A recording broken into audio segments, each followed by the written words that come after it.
You're probably wondering why you should learn how to make this recipe.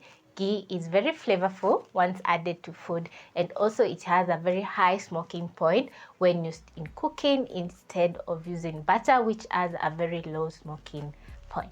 So let's get making ghee.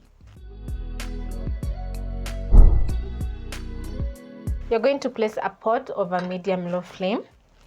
Place in your butter in the pot.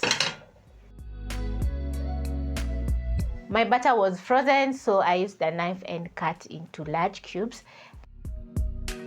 Over medium-low flame, you're going to let the butter slowly melt. You don't want the butter to roughly sizzle because it's going to burn. So you'll wait until the butter is all melted, and then you're going to simmer on low for around 10 to 15 minutes. When all the butter is melted, you'll notice a chunky foam forming on top.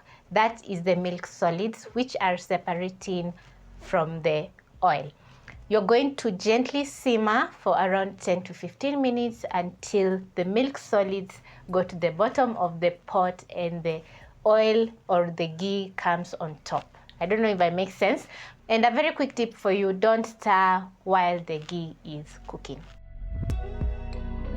After waiting for around 15 minutes, my ghee is ready. So I'm going to put out the flames and let the ghee rest for around 5 minutes.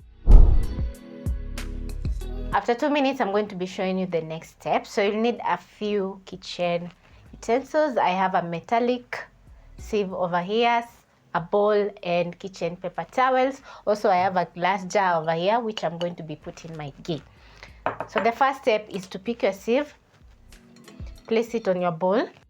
You're going to use a sieve or your kitchen paper towels to sieve or to separate the milk solids from the ghee.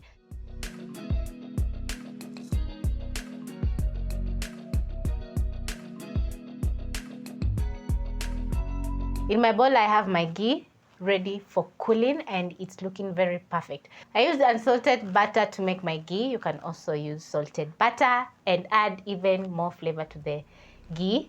For example, you can add in some garlic or even herbs.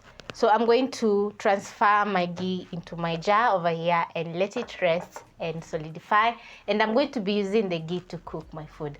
So I hope you'll be trying out this easy yet complex recipe, and trust me, you're going to have some delicious ghee at the end of the recipe.